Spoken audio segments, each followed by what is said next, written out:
નમસ્કાર, આપ જોઈ રહ્યા છો વીટીવી ન્યૂઝ. સમાચારોમાં આપની સાથે હું છું સોનલ પટેલ. બુલેટિનની શરૂઆત કરીએ મહત્વપૂર્ણ સમાચારથી. મોરબીના વાંકાનેરમાં એક પરિવારના 3 લોકોનો આપઘાત. ભાટિયા સોસાયટીમાં માતા અને 2 દીકરીઓએ જીવન ટૂંકાવ્યું. 1 વર્ષ પહેલા પરિવારના દીકરાએ આપઘાત કર્યો હતો.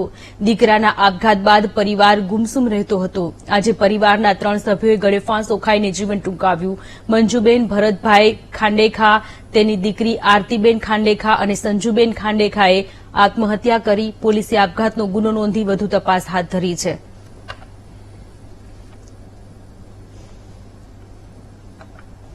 સંવાદદાતા હર્નિશ ફોનલાઈન પર જોડાયેલા છે. હર્નિશ, મોરબીના વાંકાનેરમાં એક પરિવારના 3 સભ્યોએ આત્મહત્યા કરી છે. વધુ વિગતો. સોનલ, વાત કરીએ તો મોરબી જિલ્લાના વાંકાનેર શહેરમાં આ સમગ્ર ઘટના બની છે.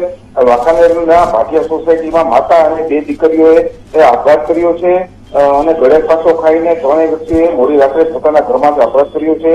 જો વાત કરીએ તો મંજુલાબેન ભરતભાઈ ખાંડેખા, તેની દીકરી આરતીબેન ખાંડેખા અને સંજુબેન ખાંડેખા, આ 3 વ્યક્તિઓએ એક સાથે આપઘાત કર્યો છે.